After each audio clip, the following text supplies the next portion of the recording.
TV मुजाहिर वली आपको खुश आमदीद कहता है। और आज तोशाखाना केस का फ़ैसला होना था और सुबह से ये ख़बरें गर्दिश कर रही थी, ख़ास तौर पर इस्लामाबाद हाई कोर्ट के चीफ जस्टिस के इस बयान के बाद कि वो आज ही फ़ैसला देंगे तहरीक इंसाफ के चेयरमैन के मुस्तक़बिल के बारे में कि या तो वो कैद में रहेंगे या रिहा होंगे। आपको इल्म है कि तोशाखाना केस ही है जिसमें तहरीक इंसाफ के कायद को न सिर्फ सज़ा दी गई, अटक जेल भेज दिया गया और ताहयात और उनको नाअहल भी करार दे दिया गया। लेकिन फिर आखिरी वक्त में खबर ये आई कि नहीं, उनकी केस का फ़ैसला कल 11 बजे दिया जाएगा। हमारे नुमाइंदे फैसल अब्बास मौजूद थे अदालत में। सर बताइए, ये जो सुबह जब ये बयान दिया, गालिबन दोपहर के वक्त दिया कि आज ही फैसला सुनाएंगे, फिर मुलतवी हो गया। खबरें गर्दिश कर रही थी कि तहरीक इंसाफ के कायद को गालिबन, और यही मैं कह रहा हूँ, अफवाह थी कि रिहाई मिल जाएगी। हकीकत क्या है?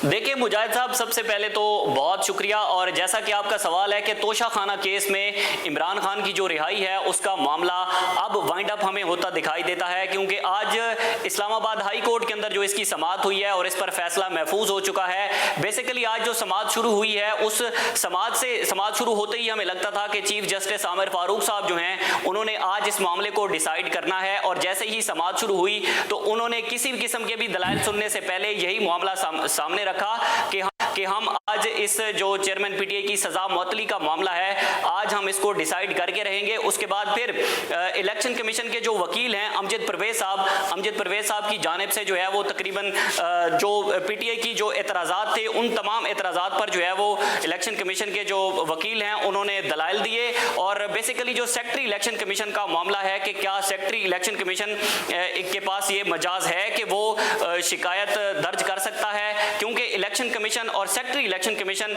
ये दो बड़ी अहम आज नुक्ते जो है वो इलेक्शन कमीशन के वकील की जानिब से उठाया गया, क्योंकि पीटीआई ने इस पर एतराज लगाया था कि सेक्रेटरी इलेक्शन कमीशन शिकायत दर्ज नहीं कर सकता और सेक्रेटरी इलेक्शन कमीशन के दस्तखत उस रेफरेंस पर मौजूद हैं। तो इस हवाले से आज बड़े लंबे तरीन दलाइल दिए हैं अमजद परवेज साहब ने। और फिर उसके बाद चेयरमैन पीटीआई के जो वकील लतीफ खोसा, शिरफजल मरवत और बैरिस्टर गोहर भी आज अदालत के अंदर मौजूद थे। और आज जो इलेक्शन कमीशन की जानिब से दलाइल मुकम्मल हो चुके हैं, पीटीआई के वकील पहले भी दलाइल इसमें मुकम्मल कर चुके हैं। अब मामला ये है कि आज जैसे ही समाअत का इख्तिताम हुआ तो समाअत के इख्तिताम में जो है वो बार बार इलेक्शन कमीशन के वकील की जानिब से डिले करने की कोशिश की गई और एक रोज का वक्त भी मांगा गया, जिस पर हमने देखा कि चीफ जस्टिस आमिर फारूक ने वक्त नहीं दिया और उन्होंने कहा कि आज आप अपने जितने भी दलाइल हैं उन दलाइल को मुकम्मल करें, हम आज फैसला सुनाएंगे। हमें बताया गया कि फैसला जो है वो तकरीबन थोड़ी देर बाद सुनाया जाएगा। चीफ जस्टिस आमिर फारूक जैसे ही अपनी अदालत से निकले तो उन्होंने यही कहा कि थोड़ी देर बाद हम इसका फैसला सुना देंगे। तो फिर थोड़ी देर बाद हमें जो अदालती अमला है, अदालती अमले से पता चला कि फैसला कल 11:30 बजे सुनाया जाएगा।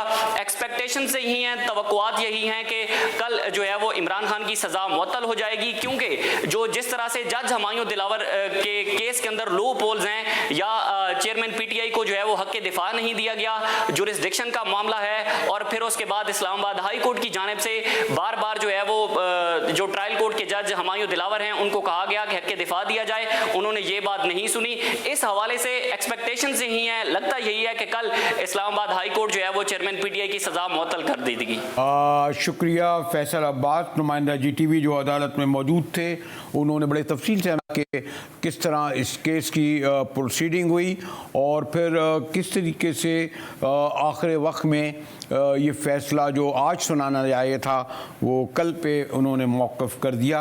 हमारे साथ इस्लामाबाद हाई कोर्ट बोर्ड के सुप्रीम कोर्ट के साबिक़ इस्लामाबाद हाई कोर्ट के साबिक़ सदर मोहतरम शोएब शाहीन साहब मौजूद हैं। खान साहब के बेशतर केसों में वकील भी हैं। शोएब शाहीन साहब हमारे साथ मौजूद हैं। जी मैं सुन रहा हूँ। शुक्रिया शोएब शाहीन साहब। आज सारा दिन ये खबरें गर्दिश करती रहीं, ख़ासतौर पर दोपहर के बाद जब वो फैसला सुना रहे हैं कि इस केस में खान साहब की रिहाई हो सकती है, बल्कि हो जाएगी। तो अगर ये हो भी जाएगी तो लोग कह रहे थे कि नहीं भाई साइफर केस है, उसमें गिरफ्तार कर लिए जाएंगे, 150 के करीब मुकदमात हैं। तो क्या सूरत होगी तोशा खां केस में अगर कल वो रिहा हो गए?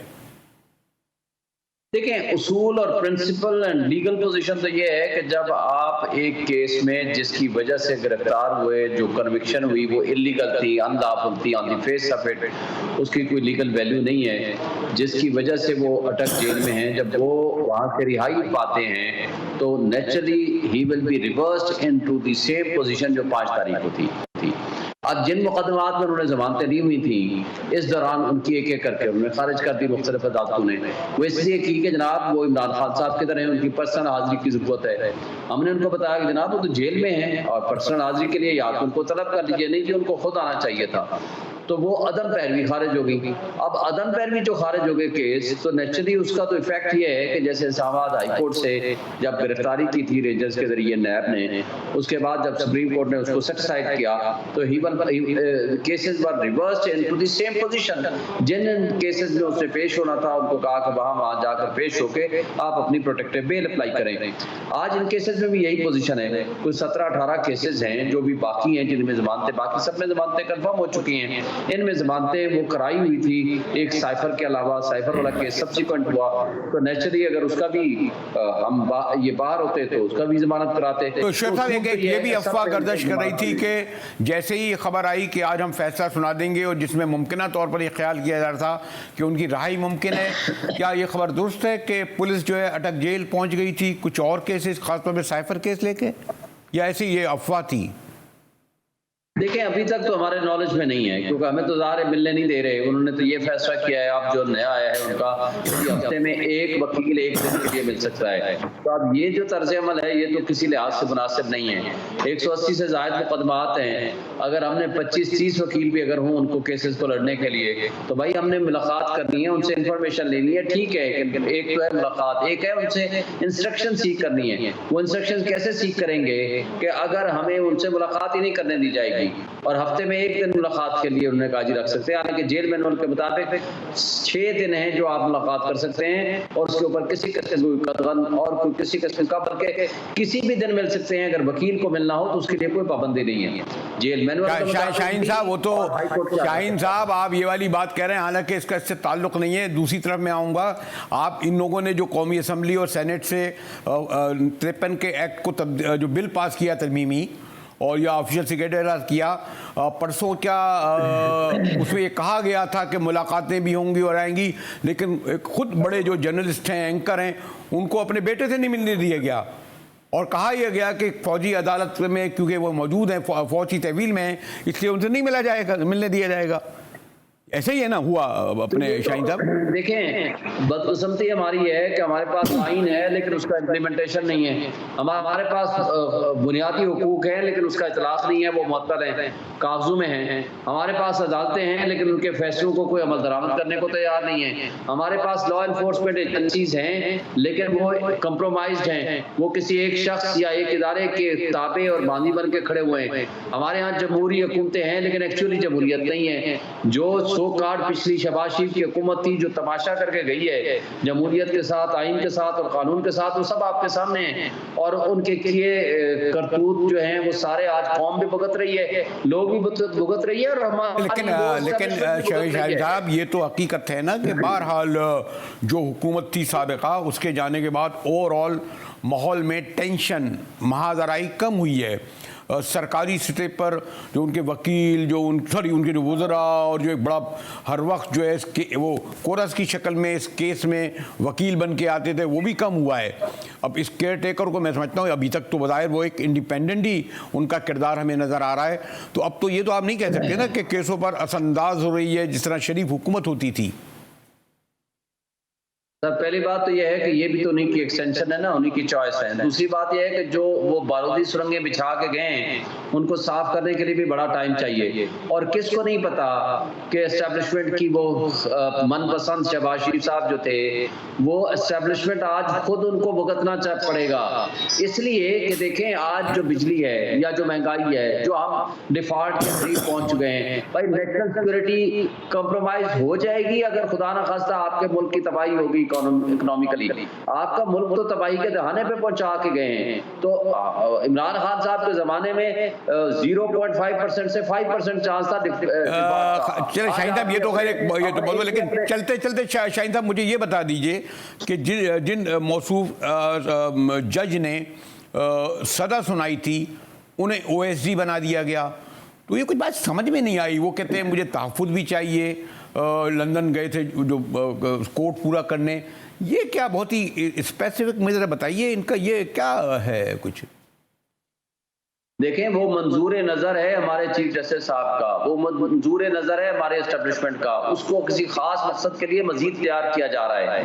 आपको याद होगा कि 4 तारीख को, 5 को ट्रेनिंग शुरू हो रही थी, 5 को इसने फैसला सुनाया, 4 तारीख की शाम को फैसला आया कि आप फैसला करें। आमिर फारूक साहब का, चीफ जस्टिस साहब का, हमारे काबिल एहतराम चीफ जस्टिस हैं। 4 तारीख को एक जज को चेंज करके इनको उसमें सब्स्टिट्यूट कर दिया कि आप जाएं ट्रेनिंग करके ले आए। और आते साथ उसने आके एप्लीकेशन दे दी, जी मुझे जरा रेस्ट चाहिए, मुझे सिक्योरिटी मसला है, मुझे या तो स्पेशल कोर्ट को दे दें या मुझे for the time being OSD बना दें। अब इनको किसी और मकसद के लिए तैयार किया जा रहा है। वो यानी कोई ऐसी कोर्ट देखी जाएगी जहां स्पेशल कोर्ट में खान साहब के मजीद मुकदमा होंगे, चूंकि इनकी कारकर्दगी बहुत अच्छी रही है। अब अगली कारकर्दगी के लिए इनको तैयार किया जा रहा है और वहां इनको एडजस्ट किया जाएगा। इसमें किसी किस्म का कोई अभाव नहीं होना चाहिए। हालांकि होना तो ये चाहिए था, जब सारी अदालतें कहती हैं कि इसने सुप्रीम कोर्ट, हाई कोर्ट के फैसलों को हुक्मदुली की, वन साइडेड इलेक्शन ये फैसला दिया, एक तरफा फैसला न सिर्फ दिया बल्कि जो गवाहान की फहरिस्त थी उसको पहले 1.5 घंटा कहा कि लेकर आइए, ये मुताल्लिका थे। 1.5 घंटे बाद हमने कहा 1 दिन का या 2 दिन का टाइम देते हो, तो कराची में है या मुख्तलिफ शहरों में है तो उनको आने के लिए भी तो टाइम चाहिए। वो कहते हैं ये गैर मुताल्लिका है, डिस्मिस कर दिया।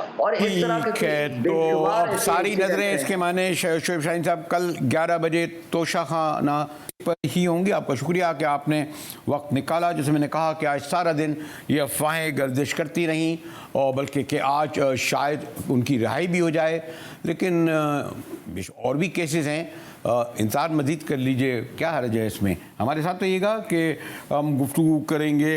इलेक्शन का होना एक बहुत बड़ा सवालिया निशान हो गया है कि चीफ इलेक्शन कमिश्नर कहते हैं मैं तय करूंगा कि इलेक्शन कब होंगे। मिलते हैं एक ब्रेक के बाद।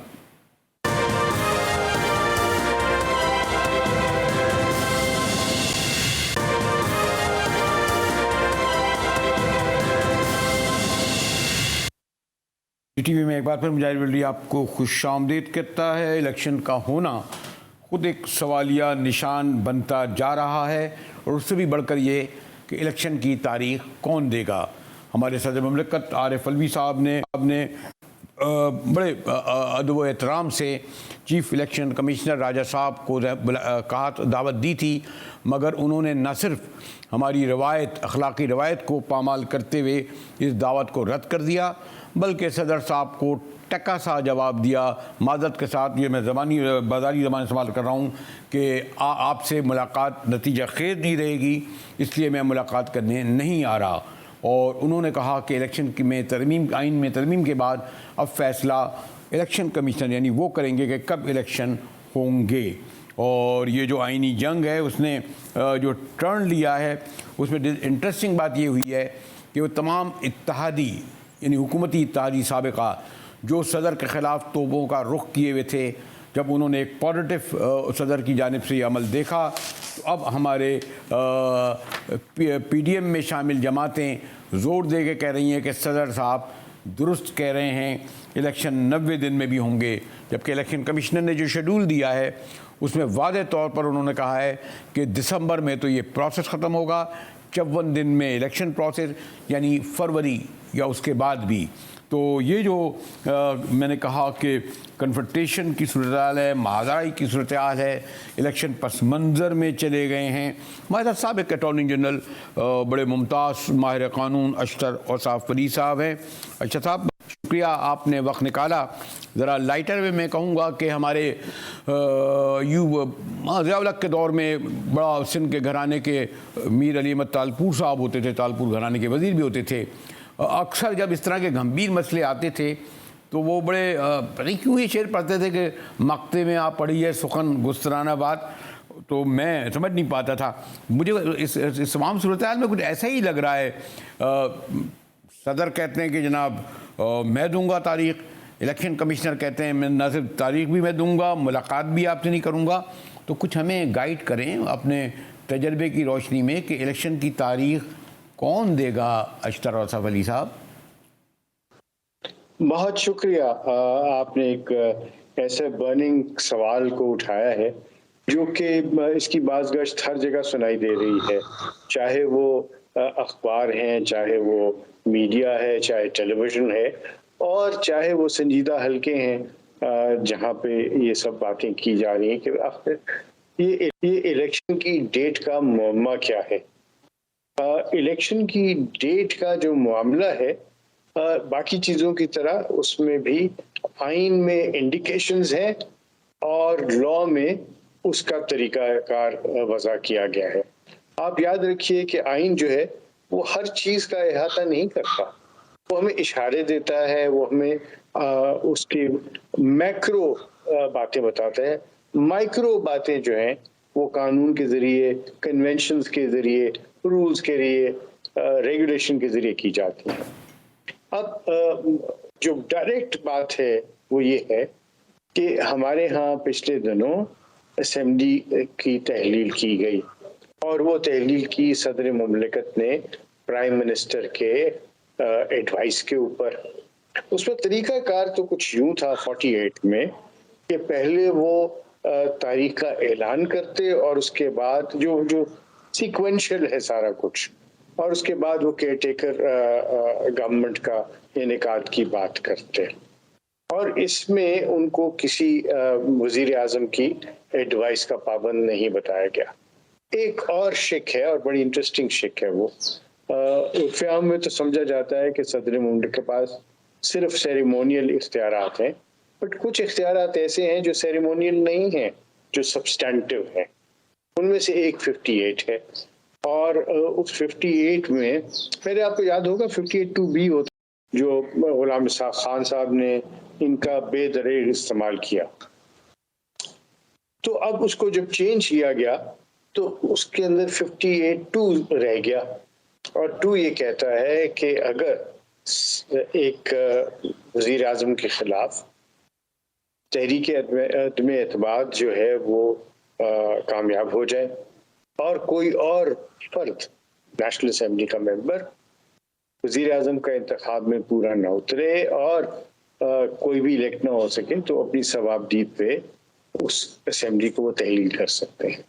जब ये 58 के अंदर ही सब कुछ ये लिखा हुआ है तो फिर वो सवाबदीदी बात जो है उसको उसके साथ पढ़ा भी जा सकता था, पढ़ा भी जाता रहा है, और ये भी इसीलिए ये बहस चल रही है कि यह 58 है या 49(5)(a), 48(5)(a) नहीं, लेकिन मैं अगर मेरे नज़दीक मैं अशतर साहब मैं और ज़्यादा वो आपने बड़ा अच्छे तरीके से पूरा पस मंज़र आइनी तारीखी बता दिया, लेकिन सवाल अपनी का रहता है ना कि तारीख का, क्योंकि वो तो एक ऐसा जिस तरह आपने दुरुस्त कहा कि प्राइम मिनिस्टर अगर ना देते इस तरीके से सदर को तारीख तो सदर भी नहीं करते या सदर अपने पास रखे बैठे होते। बहरहाल एक अच्छा प्रोसेस हो गया। इसलिए मैं अभी फिर यही सवाल है कि जो इलेक्शन कमिश्नर साहब कहते हैं कि मुझे ज़रूरत नहीं है सदर के पास मुलाकात की, और मैं ही तारीख दूंगा जो भी हो। मेरा ख्याल है सदर मुमलिकत ने जो काम किया था वो बहुत काबिल तहसीन था। अच्छा, एक फिजा पैदा हो गई हुई थी मुल्क में जैसे कि कोई पोलराइजेशन हो रही हो। उन्होंने चिट्ठी लिख के बहुत एहसन काम किया। चिट्ठी उन्होंने लिखी चीफ इलेक्शन कमिश्नर को कि आइए मेरे साथ बैठिए, अपने बताइए कि क्या हम इसको आगे कैसे लेके चलेंगे। इलेक्शन कमिश्नर साहब ने, चीफ इलेक्शन कमिश्नर साहब ने अपने रुफ़क़ाकार के साथ सलाह करके उनसे कहा कि शायद अभी वो मौका नहीं है जब हम बैठ के इस चीज़ का तयन कर सकें। मुझे कंसल्टेशन करनी है इनके साथ, पॉलिटिकल पार्टीज़ के साथ, सिक्योरिटी एजेंसीज के साथ और बाकी लोगों के साथ, और उसके बाद ही कोई मौका होगा। क्या ही अच्छा होता कि वो चिट्ठी लिखने के फौरन बाद ही मिल जाते जाके सदर मुमलिकत को। तो ये बहुत अच्छी बात है कि रवाबत चले, कंसल्टेशन होनी चाहिए। इसमें कोई ईगो का इशू नहीं है। और याद रखिए हम आइन की बात कर रहे हैं और आइन का मकसद सिर्फ एक ही है और वो है एक प्रॉपर ऑर्डर लेके आना। अगर हम महाज आराई में चले जाएंगे, अगर हम इन चीजों में चले जाएंगे तो फिर बात खराबी की तरफ। लेकिन अशतर भाई ये भी तो है ना कि पाकिस्तान की सियासी तारीख में आपके इलेक्शन कमिश्नर या इलेक्शन कमीशन कौन सा आज़ाद रहा है? क्या हमने नहीं देखा कि ज़िया-उल-हक का रेफरेंडम किस तरह कराया गया था? क्या हमने नहीं देखा कि मुशर्रफ साहब का रेफरेंडम किस तरह कराया गया था? और फिर जितने भी इलेक्शन हुए 70 के बाद हर इलेक्शन पर यही इल्ज़ाम लगा कि इलेक्शन कमीशन ने जायज़ नहीं दिया। तो ये समझा जाता है कि हमारी इस्टेब्लिशमेंट, मैं ज़ोर दे के कहूँगा, वो असरअंदाज होती है इलेक्शन कमीशन पर भी और कमिश्नर पे भी। एक परसेप्शन है, हो सकता है गलत हो। देखिए उनका क्या, जिसकी तरफ आप इशारा कर रहे हैं उनको उसमें क्या फायदा होगा? बात यह है कि बजाय इसके कि हम महाज आराइयाँ करें, हम इस तरह की सिचुएशन लेके आए कि सारी दुनिया ये कहे कि जी आपका ये आइन वर्केबल नहीं रहा, तो फिर सबको ये मौका मिल जाएगा कि वो कहें कि जनाब देख लीजिए ये मीसाके जो आपका है सियासत, ये वर्केबल ही नहीं, ये मीसाक गवर्नेंस है, ये वर्केबल नहीं है, ये मीसाक है एक इमरानी आपका मुआहदा है, ये वर्केबल नहीं है। उस तरफ नहीं जाने देना चाहिए हमें कि कुव्वतें जो हैं वो ये कहें कि अब ये मसवदा जो है वो काबिल अमल नहीं है। तो इसको काबिल अमल बनाना हम सबका काम है। नहीं, लेकिन अशतर साहब ये आपकी नेक ख्वाहिशात हो सकती हैं, मेरी ख्वाहिश हो सकती है, लेकिन आपने अभी देखा ना बड़ी नेक नियति से और बड़े जोश व जज्बे से आपके पार्लियामान ने, सेनेट कौमी असम्बली ने ऑफिशियल सीक्रेट एक्ट और 53 के फौजी एक्ट में तरमीम का बिल पास किया और उसमें कहा नहीं साहब कोई इंसानी हुकूक मुतासर नहीं होंगे। लेकिन अभी मैंने परसों ही पढ़ा कि एक बाप को अपने बेटे से नहीं मिलने दिया गया क्योंकि वो फौजी तहवील में है। आप ये कहते थे ना, नहीं जी केस भी लड़ने की इजाज़त होगी, मुलाकात की भी इजाज़त होगी। मेरा इरादा है वो एक बड़े सीनियर जर्नलिस्ट, उनका बेटा बैरिस्टर हसन न्याजी का, इस्लामाबाद हाई कोर्ट का ये फैसला है, ऑब्जर्वेशन है। वहाँ पे बिल्कुल अश्योरेंस दी अटॉर्नी जनरल ने कि जो अहले खाना है वो अपने जो लवाहिकीन है वो असीरों से मिल सकते हैं। और आई थिंक इफ अगर अटॉर्नी जनरल साहब को जाके मिले तो I am sure he will be able to facilitate that. देखिए हर चीज़ हम अदालतों में क्यों लेके जाते हैं, वहाँ पे तो फिर कि लीगल राइट्स क्या हैं ये चीज़ें। सो कहने का मकसद मेरा ये था, मैं समझता हूँ आप क्या कह रहे हैं। देखिए आटे की तासीर बदलने के लिए आपको नया आटा नहीं चाहिए, आपको उसके अंदर थोड़ा सा खमीर डालना है और उसकी तासीर बदल जाती है ना, ऐसे ही है। तो हमें वो कैटलिस्ट बनना है सबने मिल के, जो अदालतों में बैठे हुए हैं, जो मुख्तदर इदारों में बैठे हुए हैं, जो केयर टेकर गवर्नमेंट में बैठे हुए हैं, जो ब्यूरोक्रेट बैठे हुए हैं, आप जैसे जयद जो जर्नलिस्ट हैं जिनका असर व रसूख है, जिनकी बात को लोग सीरियसली सुनते हैं, सीरियसली उस पर अमल करना चाहते हैं। हम सबको मिलके एक ही बात करनी चाहिए, पाकिस्तान कम्स फर्स्ट। और हम पाकिस्तान की, और ये मैं आपको बताऊं, मेरा ईमान है इस बात के ऊपर कि फेयर ट्रांसपेरेंट इलेक्शंस ही इस मुल्क की तकदीर को आगे लेके चलेंगे। आपसे मैं बसद एहतराम उसी सवाल पे आता हूं जहां से शुरू हुआ था कि क्या आखिर में कि इलेक्शन की तारीख कौन देगा, आईनी तौर पर, कानूनी तौर पर क्या लिखा है? सदर मुमलिकत देंगे और देंगे सबके साथ मशावरत के साथ, जो अमल उन्होंने शुरू किया। लीजिए हमारे अशतर वसली जो बड़े पाए के वकील हैं और एक से अटॉर्नी जनरल रहे हैं, उन्होंने ये कहा है कि सदर मुमलिकत ही तारीख देंगे, मशावरत से ज़्यादा देंगे। इसके मायने इलेक्शन कमिश्नर जो दावा कर रहे हैं कि इलेक्शन की तारीख वो देंगे आईनी तरमीम के बाद, इस तरह मैं तो नहीं कहूँगा गलत करार देगी, लेकिन ये राय है अशतर वसली की कि सदर मुमलिकत ही तारीख देंगे मुशावरत के साथ। मिलते हैं एक ब्रेक के बाद कि जो बीज बोया था, जो IMF के सामने नाक रगड़ी थी साबिका शरीफ हुकूमत ने, अब भुगतेगी निगरां हुकूमत। घर घर आग लगी हुई है, बिजली के बिलों को जलाया जा रहा है, लेकिन टस से मस हमारे इस्लामाबाद में बैठे हुक्मरान नहीं हो रहे। मिलते हैं एक ब्रेक के बाद।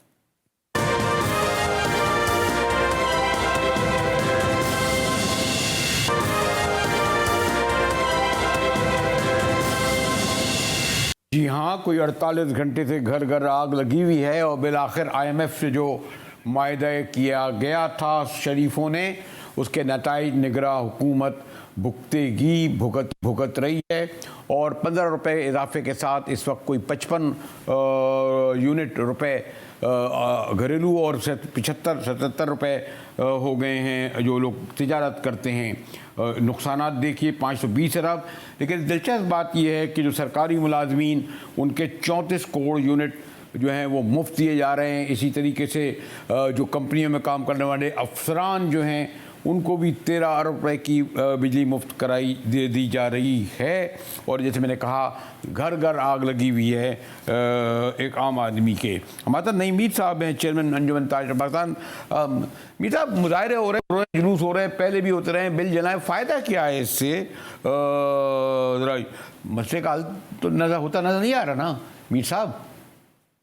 जी मुजाहिद साहब जी, बिल्कुल इस मसले का हल मौजूद है। देखें, बात यह है कि जो 200 यूनिट्स जो है, जो 200 यूनिट्स इस्तेमाल करता है सारिफ, चाहे वो कमर्शियल सारिफ है या आपका जो है वो घरेलू सारिफ है, तो वो जो है वो निचले तबके से ताल्लुक़ रखता है, वो कमज़ोर तबके से ताल्लुक़ रखता है। और रियासत की ये ज़िम्मेदारी होती है कि वो हमेशा जो अमीर तबका है उससे टैक्स लेती है और उस टैक्स को खर्च करती है कमज़ोर तबके पर और उसे अपलिफ्ट करती है। मेरा रियासत से बुनियादी एक सवाल बनता है कि चले बिजली की कीमत तो जो भी है, जो भी आपने बिजली की कीमत का तयन कर लिया, लेकिन क्या ये दुरुस्त इक़दाम है कि 200 यूनिट इस्तेमाल करने वाला कमज़ोर सारिफ, क्या उसको आप टैक्स भी करें साथ? ये बिल्कुल इंसाफ के तकाज़ों के मुनाफी है। और ये जो आप कह रहे हैं, ये तो IMF से मुआहदा है ना कि हम बिजली की कीमत ये होगी, पेट्रोल की कीमत ये होगी, डॉलर हम यहाँ लाएंगे। ये तो उन्होंने तय किया है ना IMF के साथ सब कुछ। नहीं, इसका IMF से कोई ताल्लुक नहीं है। IMF का ताल्लुक बिजली की कीमत से है। रेलवी साहब, जरा प्लीज इसको जरा इन दो चीजों को मिक्स ना करें। देखिए, मैं बिजली की खालिस कीमत जो है वो जूं आप बढ़ा रहे हैं, आप वो वसूल करें, उस पर तो मेरा कोई नुक्ता एतराज़ नहीं है। मैं तो कह रहा हूं कि जो एक्स्ट्रा टैक्सेस हैं, जो मुख्तलिफ सरचार्जेस आपने लगाए हुए हैं, आप उन सरचार्जेस को और टैक्सेस को ख़त्म करें भाई, जो कि इंसाफ के तकाज़ों के बरक्स हैं, जो इंसाफ के तकाज़ों के मुनाफी हैं, उनके मुताबिक नहीं है। क्योंकि मैंने तो हमेशा यही सुना है और मैंने जितना मैंने टैक्स लॉज पढ़े हैं या फलाही रियासत के तस्वुर को मैंने पॉलिटिकल एक साइंस के स्टूडेंट की हैसियत से पढ़ा है कि टैक्स तो अमीर आदमी देता है और गरीब पे खर्च होता है। तो यहाँ तो गरीब से आप टैक्स ले रहे हैं, क्यों भाई? सवाल ये है। और आपने ये टैक्स लेना है, तो मैं तो नहीं कह रहा कि आप ये टैक्स माफ कर दें, क्योंकि रियासत जो है वो कमजोर पोजीशन पे है। रियासत जो है वो अभी खुदा करके डिफॉल्ट से बची है, डिफॉल्ट के वर्ज पे रियासत आ गई थी। मैं तो ये कह रहा हूं कि ये उमरा पर ये टैक्स लगाएं। ये क्या जुल्म का निजाम है कि मराहत याफ्ता तबका जो है आज वो क्यों नहीं आगे बढ़ रहा? मैं एक दरमियाने दर्जे का ताजर हूं, मैं ये आपके टीवी चैनल से मैं ये आज ऐलान कर रहा हूं कि मेरे बिल में आप इन गरीबों का टैक्स मेरे बिल में शामिल करें, मैं दूंगा। क्या बाकी लोग जो हैं वो मर गए हैं? ये वज़रा जो हैं, ये वजीर आजम जो कहते हैं कि जी मेरे कमरे का एसी बंद कर दो, यार कितनी भोंडी बात करते हैं आप वजीर आजम साहब। आप ये क्यों नहीं कहते कि मेरे वज़रा, मेरे मशीरान और मैं और पूरी इंतजामिया और वो लोग जो सारे के सारे जो हैं, जो 200 यूनिट से ज्यादा इस्तेमाल करते हैं बिजली, हम पर इन गरीबों का टैक्स डालो यार। ये क्यों नहीं कहते? इन्हें कहना चाहिए, ये मराद याफ्ता तबका है। सबसे बड़ी प्रॉब्लम इस मुल्क की अशराफिया और मनात याफ्ता तबका है जो कि जालिम है, जो इस्तेहसाल कर रहा है, जो गरीबों का खून चूस रहा है, और वो जो है वो कुछ भी इस रियासत को देने के लिए तैयार नहीं है और मराहत लेना चाहता है। ये कहाँ है हमारे। शुक्रिया मीर साहब, इंतहाई आपने भरपूर मुदल्लिल अंदाज में अपनी गुफ्तगू की और एक हल भी हुकूमत के सामने पेश किया। इसी के साथ ही GTV से मुजाहिद बेली को इजाज़त दीजिए।